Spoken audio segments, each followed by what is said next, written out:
Excella Education Study in USA assured scholarship. Contact 9881 96666.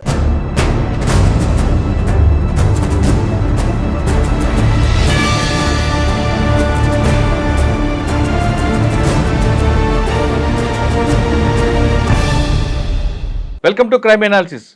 Delhi liquor కేసులో arrest అయిన MLC కవిత నిన్న ఢిల్లీ కోర్టుకు వచ్చారు. కోర్టు నుంచి వెళ్తున్న సమయంలో ఆమె మీడియాతో మాట్లాడారు. ఒకసారి ఆ వీడియో చూద్దాం. This is a case completely based on statements. It is an illogical case. It is a political case. Yes, just being there. This is a case completely targeting the opposition party.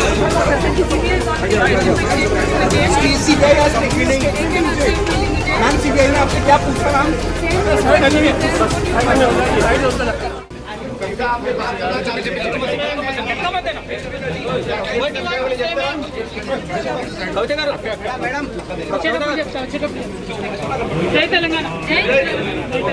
నిరపరాధని తను అన్యాయంగా arrest చేశారంటూ చెప్పారు. అంతేకాకుండా జడ్జికి ఒక 4 పేజీల letter కూడా రాస్తూ తనను అన్యాయంగా విరికించారంటూ జడ్జి మేడం గారు తనకు సహకరించండి, తనకు బెయిల్ ఇవ్వండి అంటూ ఒక 4 పేజీల లెటర్ ఇచ్చారు. తన మీడియా బాధితురాలని రాజకీయ కుట్ర కేసులు తనను అరెస్ట్ చేశారంటూ ఆమె వాపోయారు.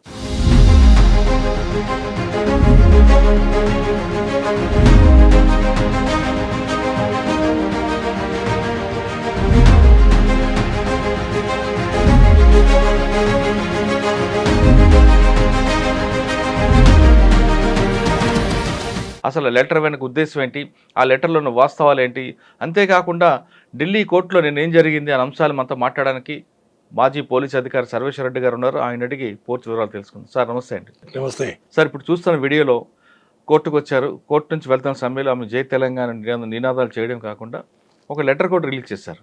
అంటే డైరెక్ట్గా కోర్టులో మాట్లాడతామంటే జడ్జి గారి అనుమతి ఇవ్వకపోవడంతో ఒక 4 పేజీల లెటర్ ఆమె రాసిచ్చారు. అందులో తను బాధితురాలని నిందితురాలని కాదు, రాజకీయ కుట్రలో భాగంగా తనకి రాశారంటూ బలి చేశారంటూ ఆవిడ వాపోయారు. అంతేకాకుండా మీడియా ట్రయల్లో రాస్తున్నారు, ఇదంతా కరెక్ట్ కాదంటూ ఆమె ఆవేదన వ్యక్తం చేశారు. దీన్ని ఏ విధంగా అర్థం చేసుకోవాలి? ప్రతి నేరస్తుడు కూడా నేను ఇన్నోసెంట్ అనే చెప్తారు. నేరస్తుడు కానీ నేరస్తురాలైనా సరే. ఈమె కూడా అదే చెప్పింది. ఈమె she tried her level best to take the time from the magistrate.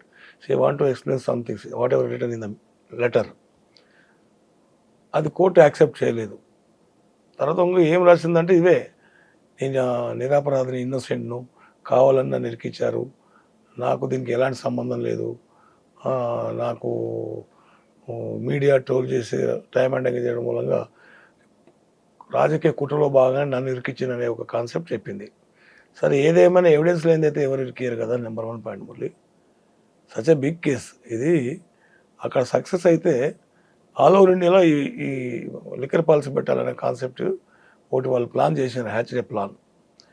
తర్వాత ఈ 2022లోనే ఇది ఫోకస్ అయిన తర్వాత బ్యాన్ చేసారు.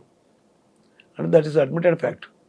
అంటే దే కంప్లీట్ సమ్ ఇర్రెగ్యులారిటీస్ కానీ రకరకాలుగానటువంటి దాంట్లకు ఇది అడ్మిటెడ్ ఫ్యాక్ట్ వస్తుంది. వాళ్ళు ఏమైనా అలగేషన్స్ లేపారో అది బ్యాన్ చేయడం వీళ్ళకి సగం బేస్ అయింది. దాని తర్వాతనే కదా వాళ్ళు వచ్చి ఆ స్టేట్మెంట్ ఇచ్చిన తర్వాత బ్యాన్ చేశారు. బీజేపీ ఎమ్మెల్యే తర్వాత ఇంకొక ఆయన సర్దార్జీ. దాన్ని బేస్ చేసుకుని గవర్నర్, ఆ రోజుల్లో ఉన్న గవర్నరు, ఆయన ఎంక్వైరీ ఆర్డర్ చేసిండు. ఎంక్వైరీ రిపోర్ట్ చేస్తుంది. అంటే అది ఒకసారి మనం చరిత్రకు వెళ్లకుండా ప్రజెంట్ సిచ్యువేషన్ తీసుకుంటే 4 పేజీల లెటర్లో అప్పుడు చాలా క్లియర్గా చెప్తున్నారు, మీరు చదివారు కూడా. అవును, నేను బాధితురాలని, నేను నిందితురాలని కాదు, నాకు అందులో ఎలాంటి లబ్ధి పొందలేదు అంటున్నారు. లబ్ధి పొందినప్పుడు ఇందులో ఈ కేసులో ఎలా ఇన్వాల్వ్ అయినట్టు మనం అర్థం చేసుకోవాలి. మళ్ళీ అటు సైడ్ లబ్ధి పొందలేనప్పుడు రామచంద్రన్ పిల్లయ్య స్టేట్మెంట్ చూసుకోవాలి మనం. దీని కౌంటర్ అదే, రామచంద్ర పిల్లలు నాకు ఎలాంటి సంబంధం లేదు, మొత్తం ఆమె డబ్బులు ఇస్తేనే తీసుకుపోయి ఇచ్చాను అని అప్రూవల్గా మారింది కదా. బేస్ అది. ఏమే డినై చేస్తుంది, ఫ్యాక్ట్ డినై చేస్తే ఏం బాధ అనే కాన్సెప్ట్ కింద షీఈస్ డినైయింగ్ కనిపిస్తుంది. మీరు ఆ లెటర్లో కూడా క్లియర్గా ఇన్నోసెంట్, నాకు ఏం సంబంధం లేనిది ఇంత కేసు ఎందుకు అవుతుంది, హైదరాబాద్కి వచ్చి ఎందుకు పట్టుకపోతారు, అట్లా వేగ్ అయితే ఉండదు కదా మురళి. అంటే పొలిటికల్గా ఇది ఇన్వాల్వ్మెంట్ ఉంది, పొలిటికల్ కేసు అంటే ఆవిడ క్లైమ్ చేస్తుంది. అప్పుడు కూడా బదనాం బీజేపీ ప్రో పార్టీ బీఆర్ఎస్ అనేది ఉంది కదా. అది కూడా ఆవిడ ఇంకో మాట కూడా అన్నారు, అధికారులు ఉన్నప్పుడు నన్ను అరెస్ట్ చేయలేదు, బీఆర్ఎస్ పార్టీ అధికారం కోల్పోయిన తర్వాత అరెస్ట్ చేశారని. మన ఈ కోణంలో చూడాలి. అదేమి హిండరెన్స్ కాదు కదా. అధికారం అనేది అరెస్ట్కు అక్కడ ముఖ్యమంత్రి అధికారంలో ఉన్నాయనే కేజ్రీవాల్ అరెస్ట్ చేశారు. ఆయనకన్నా ఎక్కువ కాదు కదా ఈమె.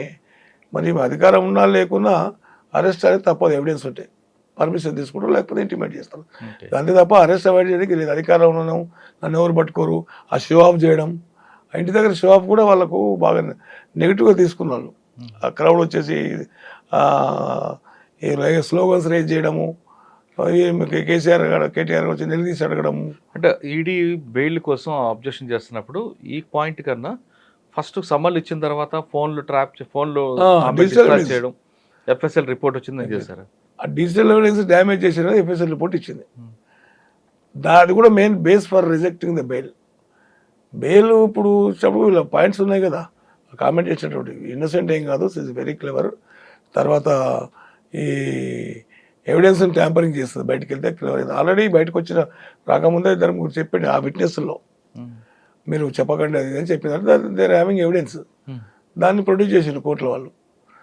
అట్లా ఈమె ఎస్కేప్ అవుతున్నా కానీ లేదు, ఎందుకంటే టోటల్ అప్రూవర్స్ ఉన్నారు, రకరకాల ఈమె ఫ్లైట్లో పోయిన అప్రూవర్ ఉన్నారు. తర్వాత బాబుకి ఎగ్జామ్స్ ఉన్నాయి, అప్పటికే 50% ఎగ్జామ్స్ అయిపోయినాయి. మళ్ళీ ఎమోషనల్ ఏముంది అక్కడ, ఇంకో 50% ఫాదర్ ఉన్నారు, రిలేషన్స్ ఉన్నారు, అందరూ ఎగ్జామ్ రాస్తారు. అంటే తండ్రి కోర్టు వైపు తిరుగుతున్నారు కాబట్టి న్యాయస్థానం చుట్టూ బాబుకి మొరల్ సపోర్ట్ కావాలి, తల్లిగా నా బాధ్యత ఉందంటే ఆవిడ అంటున్నారు. అవును, బాధ్యత తల్లిగా ఉంటుంది. జైల్లో ఉండే ఏం బాధ్యత ఉంటుంది? జైల్లో ఉండవు కాదు, బెయిల్ ఇస్తేనే బయట తండ్రి కొడుకు బెయిల్ ఇవ్వడానికి. ఎందుకంటే ఈమె డ్యామేజ్ చేసి పలగొడుతుంది అనేది, ఎవిడెన్స్ ట్యాంపర్ చేస్తుంది, డిజిటల్ ఎవిడెన్స్ డ్యామేజ్ చేసిందని ఎలిగేషన్స్ ఏమి ఉన్నాయి కదా, ఎలిగేషన్స్ ఫ్యాక్ట్ అవి. అట్లప్పుడు కోర్టు సీరియస్గా తీసుకున్నది, ఇచ్చే ప్రసక్తి లేదు. క్లెవర్డ్ వెయిట్ అక్యూజ్డ్ పర్సన్, ఈమెకు అని తెలుసు. 50% ఫాదర్ బెయిల్కి తిరగడం ఏంది, అడ్వకేట్ ఉంటాడు, అడ్వకేట్లు ఉన్నారు, ఒక అడ్వకేట్ కదా, అడ్వకేట్స్ ఉన్నారు ఆడ, వాళ్ళు they will take care of bail and all this things. కనుక ఈమెకు అది సంబంధం లేని ముచ్చట. ఈమె 2 రకాల బెయిల్ ఓన్లీ, ఒకటి ప్రైమ్ ఫేస్ ఉందా లేదన్నప్పుడే 45 కింద కోర్టు చూస్తుంది, ప్రైమ్ ఫేస్ ఉందని ప్రూవ్డ్. సెకండ్ ఏంది, బెయిల్ బయటికి వెళ్తే ఏమైనా ఎవిడెన్స్ ట్యాంపర్ చేస్తారు, దానికి సబ్స్టాన్షియల్ ఎవిడెన్స్ ఉంది. డిజిటల్ అంతా డ్యామేజ్ చేయడము, ఎఫ్ఎస్ఎల్ రిపోర్ట్ రావడం, ఈ 2 ఫుల్ఫిల్ అయినప్పుడు బెయిల్ ఇయ్యదా. ఇప్పుడు బెయిల్ అట్లా అంటే చాలా మందికి ఉంటాయి, ప్రతి ఒక్కరికి ఒక డిఫార్మిటీ ఉంటుంది. ఎవరికి? ఆవిడ మహిళ కాబట్టి ఇవ్వాలంటే ఒక వాదన ఉంది. మహిళకు స్పెసిఫిక్ సర్కమ్స్టాన్సెస్, దీంట్లో కాదు. మహిళలు అందరూ జైల్లో ఉన్నారు కదా, ఆ 15 Clause 3 కింద అడిగిన వీళ్ళు, ఆర్టికల్ 15 Clause 3 కింద లిబర్టీ కింద అడిగినారు మహిళలకు స్పెషల్ ప్రొవిజన్స్. కానీ ఆ విషయానికి కోర్టు కూడా గట్టిగానే కౌంటర్ ఇచ్చినట్లు. మహిళ అంటే ఈవిడ ఆల్రెడీ ఎమ్మెల్సీ అయింది అన్నీ అయినాయి కనుక స్ట్రాంగ్ మహిళనే, ఉచిత మహిళ కాదని కూడా కోర్టు కూడా గట్టిగా చెప్పింది. అది అందుకని 15 Clause 3 కింద మహిళకు ప్రొవిజన్స్ ఉంటాయి. క్రైమ్ మహిళలు వేరే, పొలిటికల్ మహిళలు వేరే. The conspiracy against the country,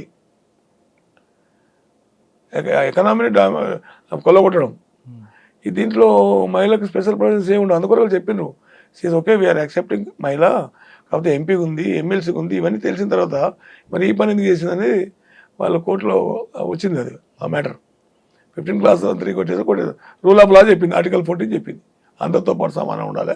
15 Clause 3 కింద లేదు ప్రొవిజన్స్, క్రైమ్లో ఇన్వాల్వ్ అయింది కనుకని ఆర్టికల్ 14తో సమాధానం ఇచ్చింది. సార్ ఆవిడ ఇచ్చిన లెటర్లో చాలా క్లియర్గా రాశారు, ఇదంతా మీడియా ట్రయల్ చేస్తుంది, సోషల్ మీడియాలో విచ్చలవిడిగా రాస్తున్నారు, నా ఫోన్ నెంబర్ని డిస్ప్లే చేశారు, దానివల్ల నాకు ఇబ్బంది అవుతుంది అంటూ చెప్పడం కాకుండా మీడియా ట్రయల్ అని పెడుతున్నారు. ఆవిడ మీడియా ట్రయల్ నిర్వహించడం తప్పు అంటూ చెప్తున్నారు. దాన్ని మనం ఏ విధంగా అర్థం చేసుకోవాలి? మీడియా అనేది డెమోక్రసీలో 4th pillar. Role of the media is very important, bringing the facts to the public and to the government. Media role మనం ప్రశ్నించడానికి లేదు. ఆర్టికల్ 19 Clause 1 కింద వస్తుంది ఫ్రీడమ్ ఆఫ్ ప్రెస్. సరే ఓకే, మీడియా గురించి మాట్లాడడం బాగానే ఉంది, మీ ట్రావెలింగ్ గురించి మాట్లాడడం బాగానే ఉంది. కానీ ఇప్పుడు మొన్న ఎమ్మెల్యేల కేసులో బిఎల్స్ అంతా వచ్చేప్పుడు ఆ రికార్డు సీడీస్ అన్ని మీ ఫాదరు డైరెక్ట్ ప్రెస్ మీట్ పెట్టి అందరినీ పిలుచుకొని అఫీషియల్ సీక్రెట్ యాక్ట్ ఉందని తెలిసి కూడా ఇన్వెస్టిగేషన్ ఆఫీసర్ లాగా మొత్తం మీడియా ముందర ప్రదర్శించి సీడీలందరినీ మీడియాకు ప్రదర్శిస్తే బాగానే ఉండే. హైకోర్టు కంట్రీలో ఉన్న అందరూ హైకోర్టు జడ్జిల కదా పంపారు, అది వయలేషన్ ఆఫ్ జ్యుడిషియల్ ప్రొసీజర్ కింద వస్తుంది. అట్లాంటి చేసేటప్పుడు మీడియా గుర్తురాదా? మరి ఇప్పుడు మీకు వచ్చే వరకే, మీకు జరిగే వరకే మీడియా ట్రోలింగ్ చేస్తుండ్రు. మరి ఆ ఎమ్మెల్యేల కేసులో దీంట్లో చాలా సీరియస్ క్రైమ్ అది. ఓటుకు నోటు కేసులు అవ్వచ్చు, ఓటుకు నోటు కేసు కూడా ట్రోల్ చేసి వాళ్ళు లీక్లు ఇచ్చారు కదండి. అవును, వాళ్ళే లీక్లు ఇచ్చారు. ముఖ్యమంత్రిని పట్టుకున్న తర్వాత ప్రెస్ మీట్ పెట్టి రిలీజ్ చేస్తారు. ఇవన్నీ చేస్తున్నారు, మీరే చేస్తున్నారు. మీకు వచ్చే వరకు మీడియా గురించి మాట్లాడడం అంటే అది సమంజసం కాదు. రోహిత్ రెడ్డి ఆ కేసులో అవును, ప్రగతి భవన్లోనే కేసీఆర్ గారు ఒక ప్రెస్ మీట్ పెట్టి ఈ సీడీలు ప్లే చేయడం అనేది కూడా మరి అప్పుడు మీడియా ప్రగతి భవన్లో ప్రెస్ మీట్ పెట్టడం కాకుండా 15 రోజులు రోహిత్ రెడ్డిని ప్రగతి భవన్లో పెట్టుకుని బయటకు వెళ్తే ఏం చెప్తారని వాళ్ళని కూడా కన్ఫైన్ చేసిండు. అది కూడా కన్ఫైన్, రాంగ్ఫుల్ కన్ఫైన్ కింద వస్తుంది. 342 కింద ఐపీసీ. అంటే ఆవిడకి అయితే ఒకటి, ఇంకొకరికి అయితే ఒకటి. అంటే మంది కోనే మనకోనే అంతే. మీడియా వాళ్ళ పనికి వచ్చినప్పుడు మీడియా ఇప్పుడు ఈమె కేసులు చెప్పడం మూలంగా మీడియా అనవసరం ట్రోల్ చేస్తుంది, ఇన్న నెంబర్లు పబ్లిసిటీ చేస్తుంది అదని చెప్పడం అది హాస్యాస్పదం, కరెక్ట్ కాదు. సార్ అదే లెటర్లో తన కొడుకు విషయం కూడా రాసుకొచ్చారు ఆవిడ. లేదు గతంలో బెయిల్ కావాలని కూడా కొడుకుది అని అన్నారు. కోర్టు చాలా స్పష్టంగా చెప్పింది, స్పెయిన్లో ఆల్రెడీ నీ కొడుకు చదువుతున్నారు, పెద్ద అబ్బాయి, రెండో అబ్బాయి ఇంటర్మీడియట్, తల్లి అవసరం పెద్దగా ఉండకపోవచ్చు, కుటుంబ సభ్యుల సహకారం తీసుకోవచ్చు అని. అంటే మనం గత చరిత్రను చూసుకుంటే కవిత గారు పిల్లలతో ఎక్కువ ఎఫెక్షన్ ఉండేది అంటారా? నాకు తెలిసేది తక్కువనే, ఎందుకంటే రాజకీయ ఉద్యమంలో చాలా చురుకైన పాత్ర పోషించింది తెలంగాణ ఉద్యమంలో. మోర్పట్లరు అప్పుడు బతుకమ్మని చెప్పి ఊరు తిరిగి దేశం తిరిగి అమెరికా పోయి అదేది దుబాయ్ బుర్జు ఖలీఫా కాడ బతుకమ్మ అన్నప్పుడు ఆ కొడుకులు కుడుతున్నారు. కొడుకుల మీద పెద్దగా ప్రేమ హఠాత్తుగా పుట్టుకొచ్చింది బెయిల్ గురించి, అంతే తప్ప స్పెయిన్లో ఉన్న కొడుకుని ఎమోషన్ లేదా, అని చదువు డిస్టర్బ్ కాదా? మీ అబ్బాయి కూడా 12 సంవత్సరాలు ఉంది, అబ్బాయి కూడా వెల్ బిల్ట్ ఉన్నాడు. తర్వాత ఎమోషన్ అనేది వాళ్ళ ఫాదర్ ఉన్నాడు కదా, ఫాదర్ లేకుంటే ఎమోషన్ అనుకోవచ్చు. Father is taking care of children. సరే, ఇంత జైల్లోకి పోయిన తర్వాత కొడుకుల మీద హఠాత్తుగా ప్రేమ పుట్టుకురావడం అంటే ఓన్లీ బెయిల్ పాయింట్ ఆఫ్ వ్యూని అని నేను అనుకుంటున్నాను. ఆ కొడుకుల ప్రేమకు, తల్లి ప్రేమకు, అత్త ప్రేమకు, అక్క ప్రేమకు, డాడీ ప్రేమకు బెయిల్ లేరు. బెయిల్ ఇచ్చేది 2 పాయింట్, ప్రైమ్ ఫేస్ పోయిందా లేదంటే అక్యూజ్గా బెయిల్ ఇస్తే బయటికి వెళ్దాం, విట్నెస్ ఏమైనా ట్యాంపర్ చేస్తారా, ఈ 2 ఆల్రెడీ కేసులో సమ్మన్లు ఇచ్చిన తర్వాత నుంచి కూడా వరుసగా ఫోన్లన్నీ డిస్ట్రాయ్ చేయడం అన్నీ కూడా స్ట్రాంగ్ ఎవిడెన్స్ కనిపిస్తుంది. Strongest evidence. దాంతోపాటు వీళ్ళు అభిషేక్ రావు వీళ్ళందరూ చెప్పారు కదా, మీరు ఒక్కడే కాదు కదా, ఆ రామచంద్ర పిల్లై అనేటో డమ్మీ, కంప్లీట్ డమ్మీ. ఇప్పుడు రామచంద్ర పిల్లై టాపిక్ వచ్చేసరికి ఆయన 20 సార్లు కోర్టుకు వచ్చి కవిత పేరు చెప్పిన వ్యక్తి, అవును, కవితకి సమ్మాన్లు ఇష్యూ చేసి రేపు కవిత కోర్టుకు వస్తారు అనే మరుక్షణంలో సిడి వాళ్ళని బలవంతంగా చెప్పించారంటూ ఒక యూటర్న్ తీసుకున్నాడు కోర్టు. అది కూడా పరిగణలోకి తీసుకుంది. అవును, ఈడీ వాళ్ళు బలవంతంగా చెప్పిస్తారు. ఎవరు చెప్పించారు? రామచంద్ర పిల్లకి చెప్పించారు. రామచంద్ర పిల్లై 20 సార్లు ఏమో ఈడీకి అనుకూలంగా చెప్పిన వ్యక్తి కవితకి సమ్మాలు ఇచ్చిన వెంటనే యూటర్న్ తీసుకుని కవిత పేరు నేను చెప్పలేదు అంటూ అది కోర్టు చాలా సీరియస్ గా తీసుకుంది. ఎందుకంటే influence over the witness accused hostile కావడానికి అది చేసినది కోర్టు చాలా సీరియస్ తీసుకున్న మాట వాస్తవమే. ఇప్పుడు అన్నిసార్లు చెప్పిన మళ్ళీ 16 సార్లు 17 సార్లు చూడ చెప్పాడు కదా మురళి, అందుకొరకు ఈవిడ ప్రభావం అక్కడ ఉందని కోర్టు అది మే ప్రిజమ్ కింద వస్తుంది. చెప్పి ఉండొచ్చు, చెప్పినందుకు ఇట్లా చేసి ఉండొచ్చు అనేది కోర్టు ఊహిస్తుంది. కోర్టు కన్నులో చెవులు ఉండడం కానీ ఇన్నదాన్ని కరెక్ట్గా అనాలిసిస్ చేస్తారు వాళ్ళు. ప్రతి స్టేట్మెంట్ మీద వాళ్ళకి ఐడియా ఉంటుంది. ఇంకోటి ఇంపార్టెంట్ కేసులు కదా, ED investigation, specialised agency investigate చేసేటప్పుడు చాలా ప్రికాషన్ తీసుకుంటారు. రికార్డింగ్ ఆఫ్ స్టేట్మెంట్ అప్పుడు కూడా డిఫెన్స్ లాయర్ దృష్టిలో పెట్టుకొని ఏమేమి పాయింట్స్ కావాలో స్టేట్మెంట్ రికార్డ్ చేస్తారు. అంటే ఈ కేసుకి ఏ విధంగా అనుకూలంగా ఉండాలి అనేది, వాళ్ళకి అక్యూజ్కి అనుకూలంగా ఉండకుండా. అలాంటి దాన్ని ఈమె లాస్ట్కి చెప్పిన అది ప్లీ తీసుకుంటే అది ఉల్టా అయింది. సార్ ఇంకొక విషయం, కానీ ఆవిడ ఒక పిటిషన్ కూడా వేశారు, కోర్టు అనుమతి ఇచ్చింది చెప్పులకి, బుక్స్కి, బయట నుంచి ఫుడ్కి, పెన్నులకి, కానీ జైలు అధికారి ఒప్పుకోవట్లేదు అనేది తెలుస్తుంది. దాని మీద కంటెంప్ట్ ఆఫ్ కోర్టు వేయచ్చా? కంటెంప్ట్ ఆఫ్ కోర్టు ప్రతి దానికి యాక్సెప్ట్ చేయదు. ఒప్పుకుంటలేదంటే వేర్ ఇస్ ద ఎవిడెన్స్, ఒప్పుకునేవని వాళ్ళు అంటారు. ఇవి తీసుకుపోకుండా మేమేమి చేస్తాం అంటారు. ఉంటుంది కదా, వాళ్ళ డిఫెన్స్ వాళ్ళు చూసుకుంటారు. జైలు అనేది నీ ఇల్లు లాంటిది కాదు, కన్ఫైనింగ్ ఆఫ్ లిబర్టీ. స్వేచ్ఛ ఉంటుంది కానీ నీకు తెలియకుండా చట్టం కన్ఫైన్ చేస్తుంది. That is called jail. ఆ జైల్లో పోయిన తర్వాత మన ఇష్టంలో కోరికలు అయినా థ్యాంక్స్ టు కోర్ట్ ప్రతిదీ యాక్సెప్ట్ చేసింది లేచిందని. మరి ఆ జైలు అధికారులు నాకు ఇస్తలేరంటే మరి జైలు అధికారులు ప్రశ్నించిన కోర్టు కాల్ చేసినాం, మేము అన్నీ ఆఫర్ చేసినాం సార్. కానీ ఏదైనా జైలు మాన్యువల్ వేరేగా ఉంటుంది కదండి. అవును, వేరేగా ఉన్న డైరెక్షన్ కోర్టు కదా. మాన్యువల్ ప్రధానికి పోలీస్ మాన్యువల్ ఉంటుంది, జైలు మాన్యువల్, ఎవరి మాన్యువల్స్ డిఫరెంట్ ఉంటాయి. కోర్టు మాన్యువల్, జైలు మాన్యువల్ ఉంటుంది. కోర్టు డైరెక్షన్ ఇంప్లిమెంట్స్ చేస్తారు, తప్పకుండా చేస్తారు. వాళ్ళంటారు రేపు పొద్దున ఇది వేసింది అనుకుంటే, కానీ మీరు అన్నట్టు కంటెంప్ట్ చేసి ఒకవేళ యాక్సెప్ట్ అయితే మేము ఆఫర్ చేసినాము, refuse what can we do, offer చేసే వరకు తీసుకున్నప్పుడు మేము బలవంతంగా పెట్టలేము కదా అనే కాన్సెప్ట్ తీసుకొస్తారు. వాళ్ళు డినై చేస్తారు కదా. సాధారణంగా జైల్లో ఎలాగుంటాయండి సిచ్యువేషన్ పొద్దున్న నుంచి సాయంత్రం వరకు? మంచిగా ఉంటాయి జైల్లో. రెస్పెక్టే ఉంటుంది, కాకపోతే ప్రమాదం కూడా ఉంటుంది. ఎలా? అన్ఎక్స్పెక్టెడ్ ఫెలోస్ కొంతమంది సైకిక్ తయారైంటారు కదా, సంవత్సరం ఇయర్స్ టుగెదర్ ఉంటారు. వాళ్ళు ఎప్పుడు వాచ్ చేస్తుంటారు, ఎవరు వస్తున్నారు, ఎందుకు వస్తున్నారు, ఇంకా అనేది వాచ్ చేస్తుంటారు, ఇన్ఫర్మేషన్ తీసుకుంటుంటారు. ప్రమాద పంచుల్లో కూడా ఉంటుంది, లేదని కాదు. ఎంత మాడరేట్ చేయాలైనా బయటకు వచ్చేటప్పుడు కానీ పోయేటప్పుడు కానీ ఇవన్నీ చూస్తుంటారు. ప్రమాదం అది బాగానే ఉంటుంది అంటారు. భోజనం అది ఫుడ్ బాగుంటుంది. ఫుడ్ వీళ్ళకు రాజకీయ ఖైదీలాగా పెడతారు, అది కాదు కానీ ఫుడ్ మంచిగా ఉంటుంది. జైలు అప్పుడు ఎప్పుడు ఆమె కిరణ్ బేడి ఉన్నప్పుడు రిఫార్మ్ తీసుకొచ్చింది. జైలు అనే పేరు మార్చి ఆశ్రమం, తిహార ఆశ్రమం అని పెట్టింది 1984 ఐ థింక్. అప్పటి నుంచి మోడరేట్ థాట్స్ వచ్చినాయి, జైలు రిఫార్మ్స్ వచ్చినాయి. జైల్లో ఫుడ్ మంచిగా పెడతారు, అంత బాగుంటుంది.